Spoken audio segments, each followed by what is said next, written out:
बच्चों, इस वीडियो में हम factor affecting rate of a chemical reaction के बारे में पढ़ेंगे। इससे पहले मैं रेट ऑफ रिएक्शन पे वीडियो बना चुका हूँ और अब पढ़ेंगे फैक्टर्स। तो देयर आर 5 फैक्टर्स, 5 फैक्टर होते हैं जिस पे रेट ऑफ रिएक्शन डिपेंड करता है।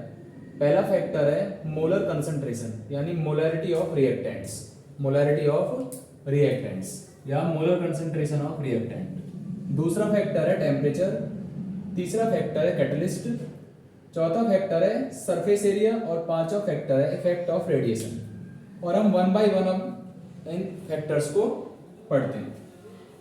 पहला फैक्टर जो है हमारा molar concentration of reactant, molar concentration of या मोलैरिटी ऑफ रिएक्टेंट। तो यहां पे लिखेंगे हम कि on increasing the molar concentration of reactant, molar concentration of reactant, rate of reaction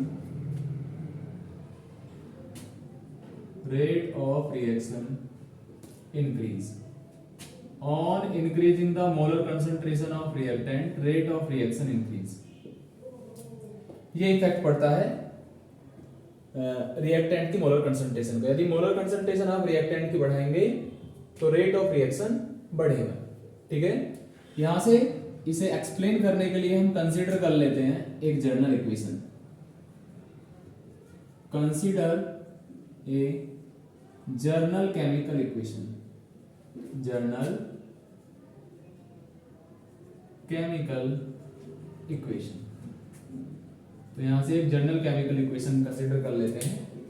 equation क्या है हमारे पास कि ए हमारे पास रिएक्टेंट है, उसका कोएफिशिएंट ए है, और बी रिएक्टेंट का कोएफिशिएंट बी है, और सी प्रोडक्ट का कोएफिशिएंट सी है, और डी प्रोडक्ट का कोएफिशिएंट डी है। तो rate of reactant A, rate of reactant A directly proportional to its molar concentration, और एक ले आएंगे पावर इसके ऊपर x। जो ये x है वो इस a के इक्वल हो भी सकती है और नहीं भी हो सकती है, इसलिए इसको क्या है हमने a ना मान के x मान लिया। Similarly rate of reactant b तो डायरेक्टली प्रोपोर्शनल हो जाएगा B की मोलर कंसंट्रेशन की पावर y। और हमें क्योंकि पूरी रिएक्शन का रेट निकालना है तो रेट ऑफ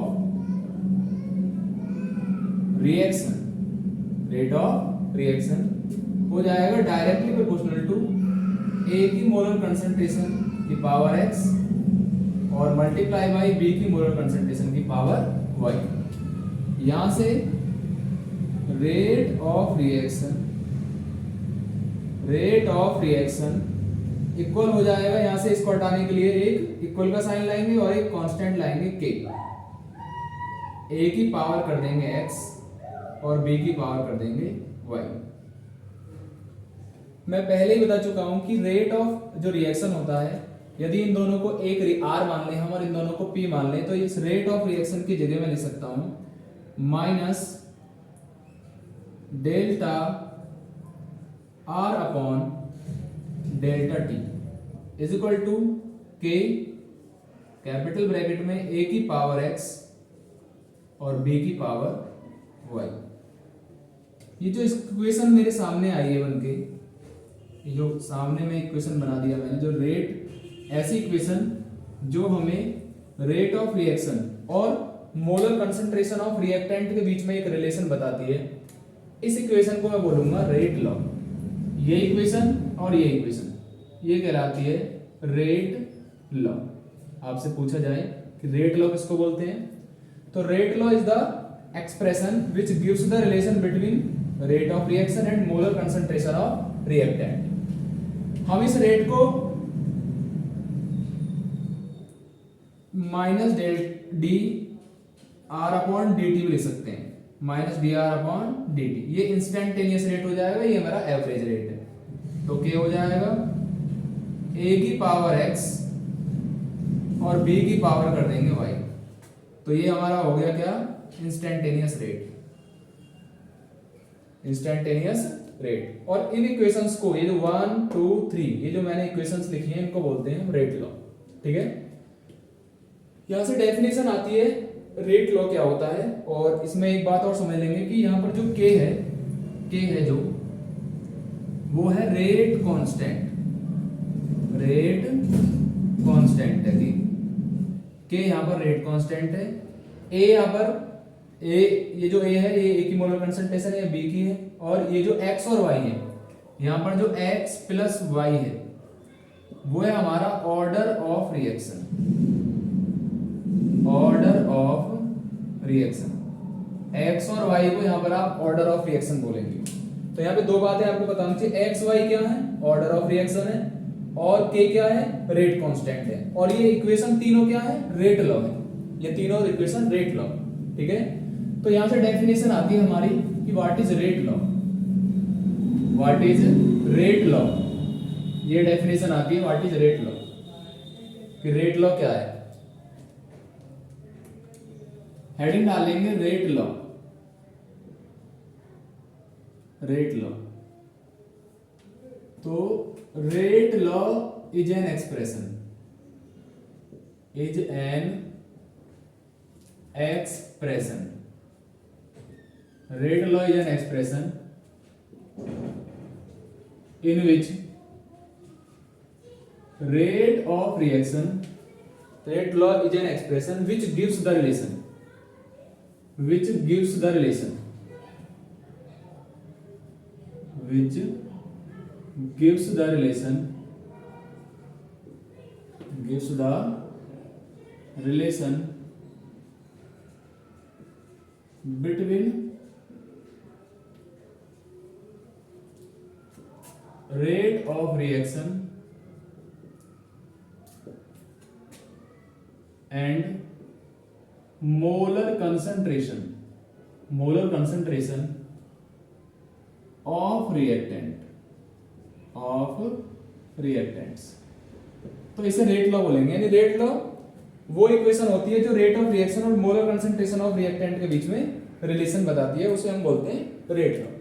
इसको हम एक तरीके से और एक्सप्लेन कर सकते हैं या लिख सकते हैं कि रेट लॉ क्या है।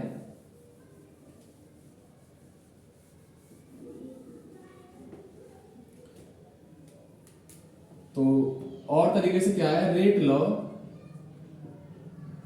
Is an expression, is an expression in which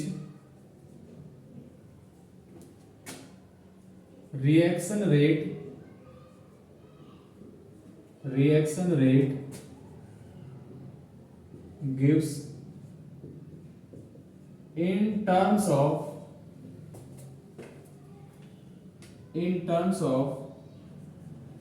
molar concentration of reactant, molar concentration of reactant with each term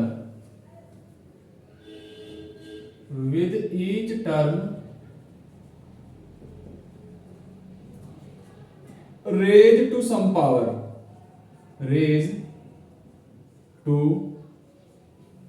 some power, with each term raised to some power, which may or may not, which may or may not be equal to the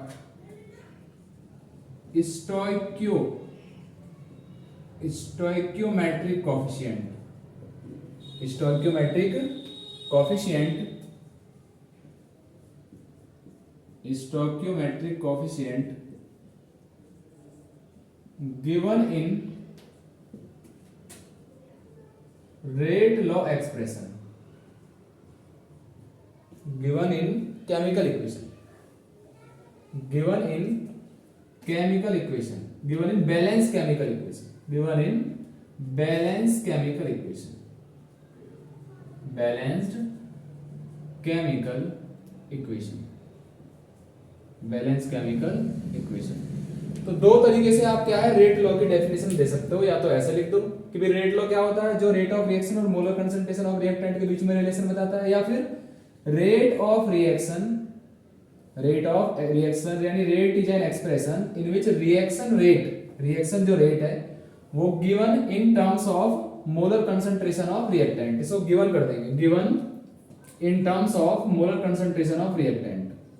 तो जो reaction का rate है वो molar concentration of reactant की term में दिया हुआ है विद ईच टर्म। ये जो टर्म है ए और बी, इसकी कुछ पावर होती है, ठीक है ना, इसकी कुछ पावर होती है जो ए और बी जो कोफिशिएंट है उसके इक्वल हो भी सकती है या नहीं भी हो सकती है, जो बैलेंस केमिकल इक्वेशन में दिए हुए हैं। तो इसको क्या बोलेंगे हम, रेट लॉ बोलेंगे। तो सब बच्चों को क्लियर हो गया रेट लॉ, ठीक है। रफ कर देते हैं इसको। ऊपर वाला डेफिनेशन लिखो, वो भी बिल्कुल ठीक है, और नीचे वाले लिखेंगे वो भी बिल्कुल ठीक है। तो दोनों ही डेफिनेशन बिल्कुल ठीक है। और आप किसी भी इक्वेशन के लिए यदि हमें उसका ऑर्डर पता है तो उसका आप रेट लॉ एक्सप्रेशन लिख सकते हैं। मान लीजिए हमें क्या है, एक कोई इक्वेशन दे रखी है, हमें कोई इक्वेशन दे रखी है जैसे हमें इक्वेशन दे रखी है 2NO gas plus O2 gas, ऐसी कोई इक्वेशन दे रखी है, और इक्वल टू दे रखा है 2NO2 गैस, ऐसी मुझे कोई इक्वेशन दे रखी है। और मुझे दे रखा है कि भाई इसका जो NO है ना, NO जो रिएक्टेंट है उसका ऑर्डर 2 है और O जो है इसका ऑर्डर 1 है, ठीक है। तो मैं इसके लिए तुरंत क्या ले सकता हूं, रेट लॉ ले सकता हूं। तो रेट इक्वल टू क्या हो जाएगा K, और NO की पावर लिख दूंगा मैं 2 और O2 की पावर लिख दूंगा मैं 1। तो फिर इसका ऑर्डर हो जाएगा ये हमारा हो जाएगा क्या, रेट लॉ। तो यदि हमें ऑर्डर पता है तो मैं रेट लॉ लिख सकता हूं, और रेट लॉ पता है तो ऑर्डर लिख सकता हूं, क्योंकि ठीक है पावर का सम कर देंगे, x प्लस वाई ऑर्डर होता है। तो ये आपको ध्यान रखना है कि यदि हमें ऑर्डर पता हो तो मैं रेट लॉ लिख सकता हूं। तो ये क्लियर हो जाएगा। नेक्स्ट आता है हमारे पास क्या, रेट कांस्टेंट। अब रेट कांस्टेंट हमारा क्या होता है, k होता है। रेट कांस्टेंट हमारा क्या होता है, k। आपसे पूछा जाएगा भाई रेट कांस्टेंट क्या है, तो रेट कांस्टेंट है हमारा k। रेट कांस्टेंट हमारा क्या है, k। अब रेट कांस्टेंट क्या होता है देखिए,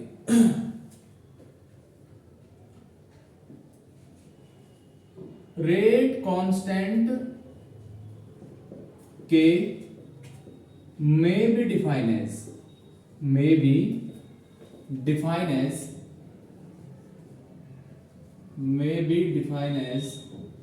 the rate of reaction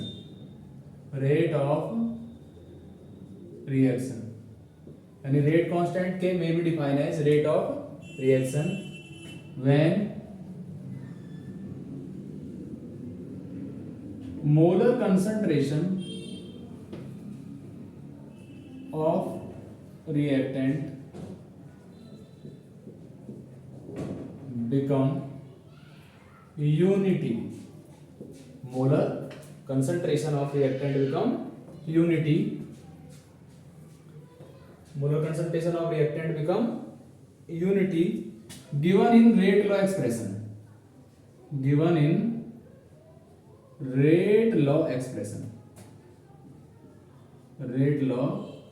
expression, ठीक है।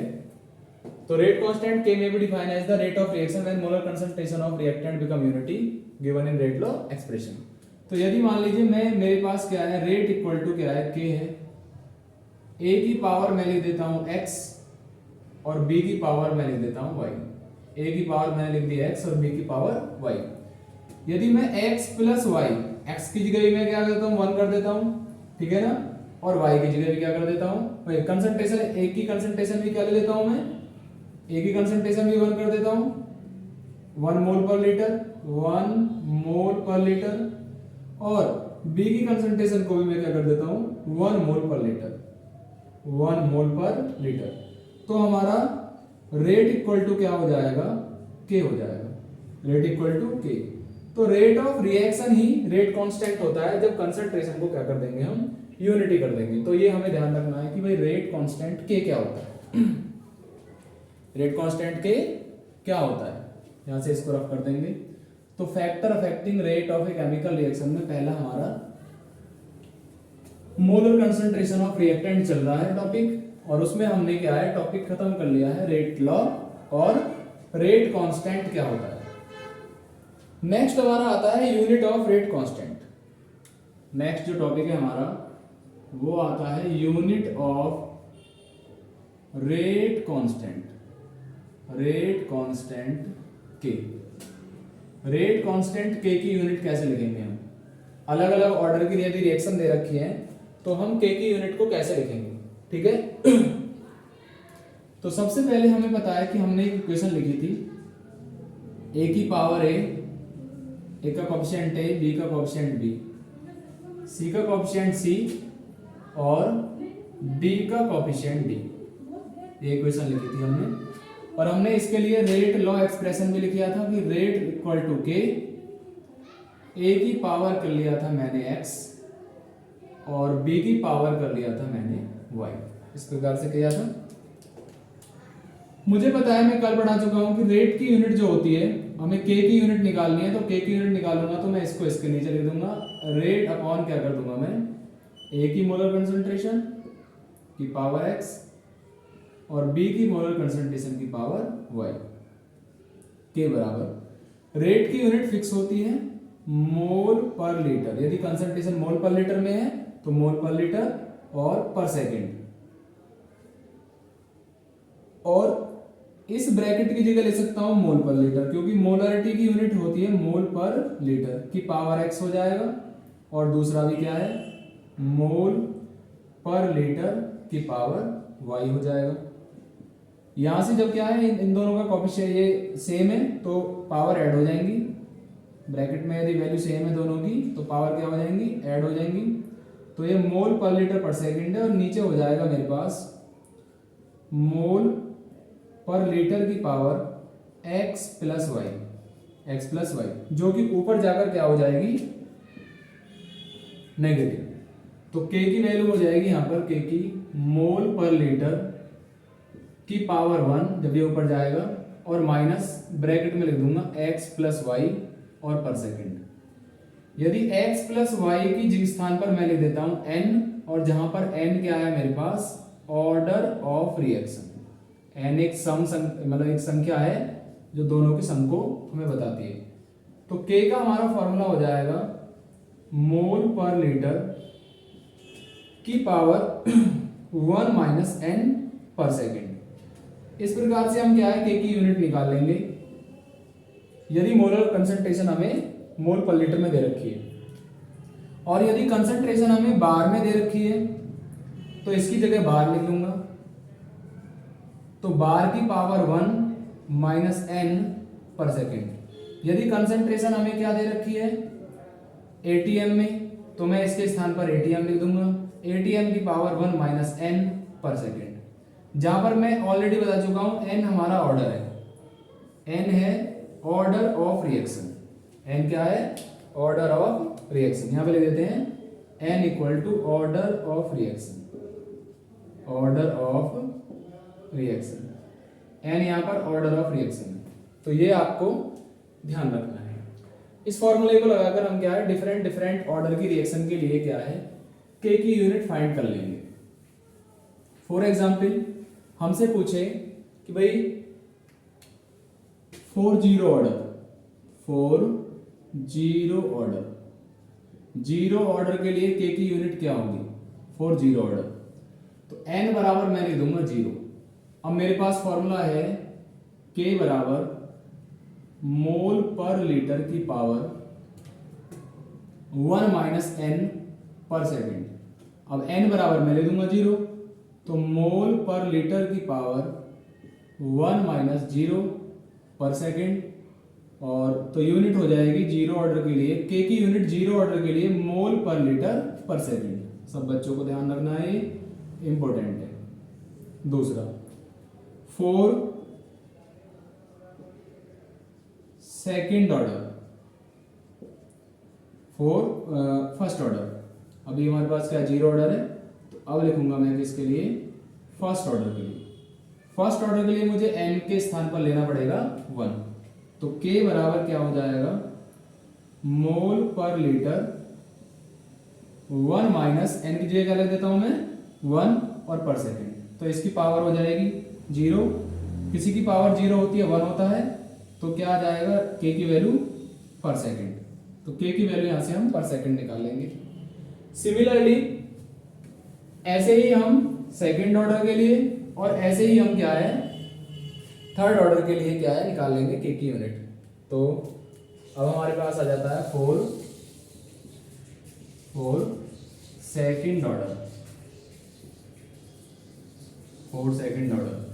सेकेंड ऑर्डर में मुझे n इक्वल टू कितना रखना पड़ेगा 2, तो k बराबर क्या हो जाएगा, मोल पर लीटर की पावर 1 माइनस 2 पर सेकेंड, तो -1 बचेगा, -1 के अंदर मल्टीप्लाई कर देंगे, तो मोल की पावर हो जाएगा -1 और माइनस माइनस क्या हो जाएगा प्लस, ये लीटर हो जाएगा और पर सेकेंड हो जाएगा।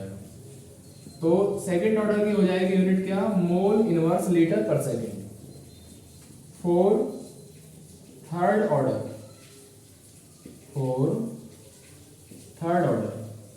थर्ड ऑर्डर के लिए मैं लिख दूंगा n इक्वल टू 3, तो क्या हो जाएगा k इक्वल टू मोल पर लीटर की पावर 1 माइनस 3 पर सेकेंड, तो k की यूनिट हो जाएगी मोल की पावर -2, लीटर की पावर 2 और पर सेकेंड, तो ये किसके लिए हो जाएगी, थर्ड ऑर्डर के लिए। इस प्रकार से क्या है, zero order, first order, second order और थर्ड ऑर्डर के लिए क्या है मैं निकाल सकता हूं यूनिट तीनों रिएक्शंस के लिए। तीनों रिएक्शंस के लिए मैं क्या कैलकुलेट कर सकता हूं, यूनिट निकाल सकता हूं, राइट। इसमें हमें कोई रेट लॉ दिया होगा, जैसे हमें दे रखा है कि k इक्वल टू क्या है 2.3 इंटू 10 की पावर -4 मोल पर लीटर पर सेकेंड। अब हमें ऐसे पूछेगा भाई इसका ऑर्डर क्या है, तो यूनिट देख लीजिए, तो ऑर्डर हो जाएगा इसका 0, ऑर्डर हो जाएगा 0, क्योंकि ये जो यूनिट है ना ये जीरो ऑर्डर की है। यूनिट क्या है, जीरो ऑर्डर की रिएक्शन की यूनिट है। सिमिलरली क्या है, ऐसे ही कुछ हमें रेट कांस्टेंट दे रखा हो, यानी k की वैल्यू हमें दे रखी हो और उसकी कुछ यूनिट लिख रही हो, तो यूनिट को पहचान कर हम उसका क्या निकाल सकते हैं, ऑर्डर निकाल सकते हैं, भाई ये कौन से ऑर्डर की रिएक्शन है। इस प्रकार से हमें क्या है दिया होगा, यहां से हम निकाल लेंगे, तो यूनिट हमारे पास k आ गई। नेक्स्ट आता है हमारे पास ऑर्डर ऑफ रिएक्शन। यहां से जो नया टॉपिक है हमारे पास वो है ऑर्डर ऑफ रिएक्शन। इसे हम नेक्स्ट क्लास में डिस्कस करेंगे। Okay, thanks.